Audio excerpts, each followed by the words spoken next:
Welcome, spiritual viewers, to Animal World, our co-inhabitants on Supreme Master Television, where today we feature the first in a three-part program about the fascinating research of Dr. Rupert Sheldrake. Dr. Sheldrake is an expert in the study of animal behavior and one of the world's most visionary and innovative biologists, who has written more than 80 scientific papers and 10 books, including The Presence of the Past, Other Unexplained Powers of Animals, and The Rebirth of Nature.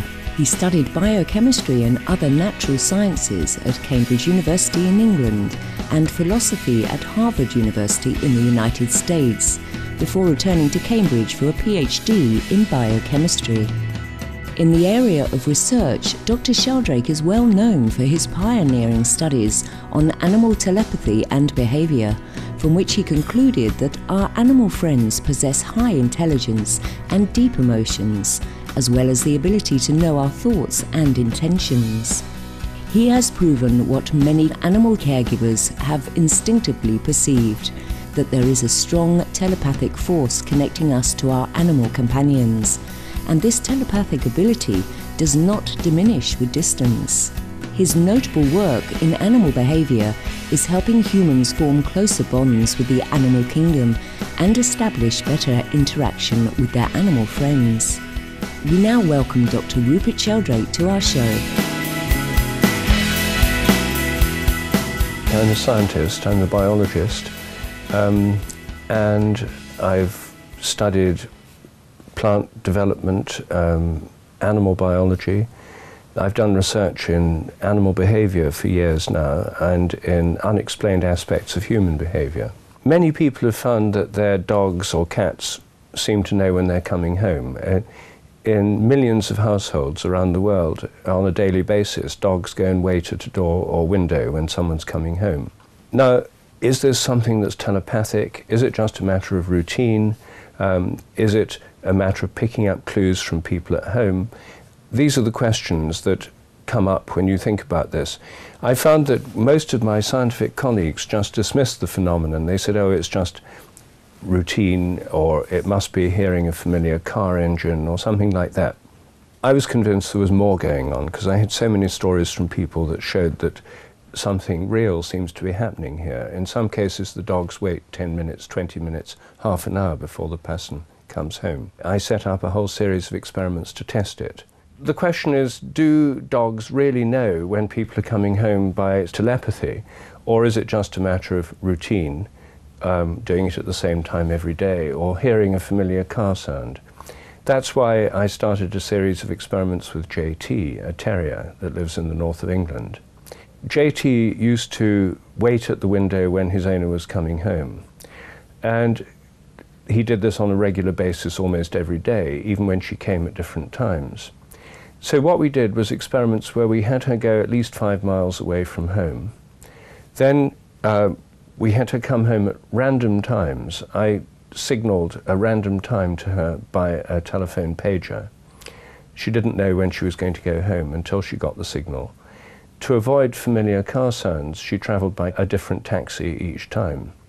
And to record what the dog did, we had a camera pointing at the place it waited in her home. So from the time-coded videotape, we could see exactly when the dog went to the door. And what we found was that the dog started waiting for her, not just when she set off to come home, but when she got the message to come home. When she got a message saying, go home now, that's when it started waiting, even before she got in the car. Whereas in the period before she went home, it hardly ever went to the window. It sometimes went to look at a passing cat or something like that, but it wasn't waiting there. In 100 experiments that we did, the dog was waiting for her when she decided to come home 85 times out of 100. Now, there were 15 times it didn't react so quickly, and some of those it was sick, in others it was fast asleep after a long walk. It seemed to pick up its owner's intentions most of the time and knew when she was coming home. In scientific investigation, the repeatability of an experiment is essential to demonstrate that the results were not simply a product of chance. What happened when this experiment was replicated? These experiments were repeated by a skeptic who challenged our results, and he got the same results. We did another series of experiments with a dog called Kane, a Rhodesian Ridgeback. Kane's owner was a student who came home at different times of day, and her partner noticed that the dog always responded to her coming home by waiting at the window. So we did the same kinds of experiments with Kane. We filmed the place the dog waited. We had her come home at random times in unfamiliar vehicles. And Kane, like JT, waited at the window when she was on the way home. And this was at randomly chosen times, so it wasn't a matter of routine. What this did was confirm the results that we had with JT. It showed that this phenomenon wasn't just confined to JT, that other dogs did it too. I'm sure that millions of dogs do it, but when we'd done it with 2 dogs, we did it with 3 or 4 other dogs as well. Not so many experiments, but enough to show this is quite a general phenomenon. This is something which many people can observe for themselves. And this also would make a brilliant student project if any students are looking for biology projects. It's a very simple thing to film where the dog waits. Nowadays cameras are pretty cheap, webcams would do. And have people come at randomized times. And this is something that anyone can observe for themselves.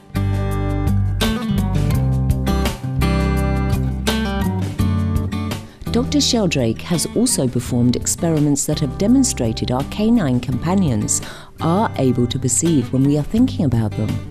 He now provides several examples.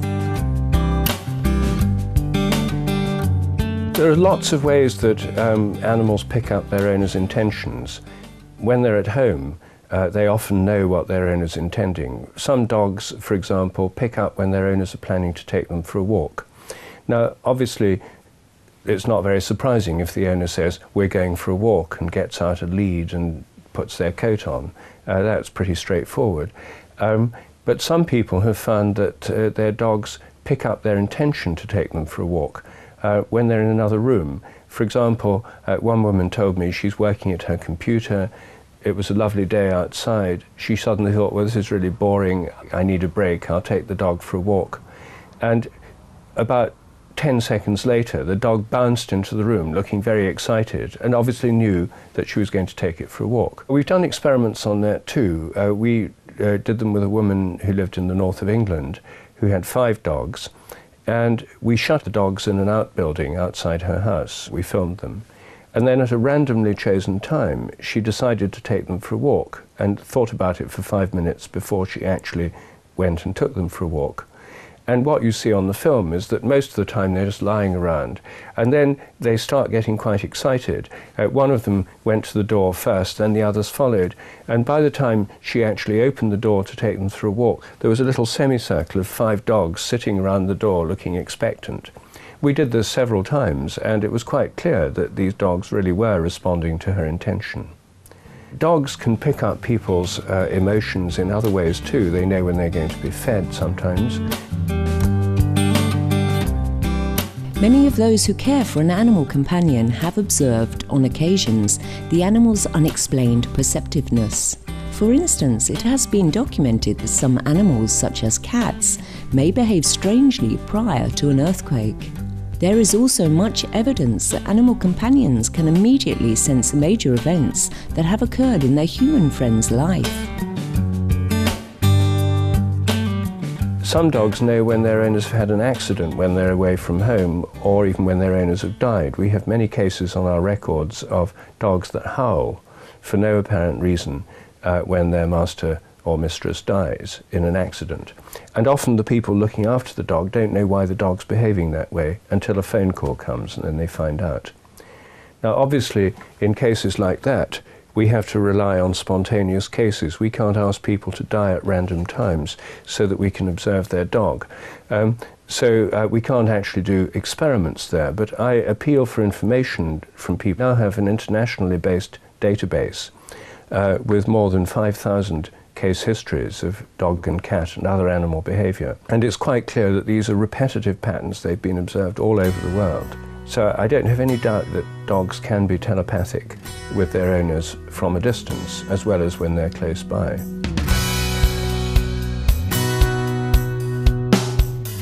In a 2008 interview with Supreme Master Television, Dr. Sheldrake explained that during his scientific career, he has shunned conventional research involving animals, as he does not want them to come to any harm, for example through vivisection. Avoiding meat himself, Dr. Sheldrake has the following kind words of advice for humanity regarding building future ties with the animal world. The single most important step in improving our relationship with animals is to eat less meat or give up eating meat altogether. Thank you, Dr. Rupert Sheldrake, for your wonderful life-affirming work on animal behaviour. May your research efforts continue to be a beacon of light guiding the scientific community to a more compassionate future. For more details on Rupert Sheldrake, please visit www.sheldrake.org. Books and DVDs by Dr. Sheldrake are available at the same website. Fine viewers, please join us again next Saturday on Animal World, Our Co-Inhabitants, for part 2 of our interview with Dr. Sheldrake. Thank you for joining us today on our program. Up next is enlightening entertainment after noteworthy news. May your life be blessed with abundant health and inner peace. For more details, please visit www.suprememastertv.com/AW.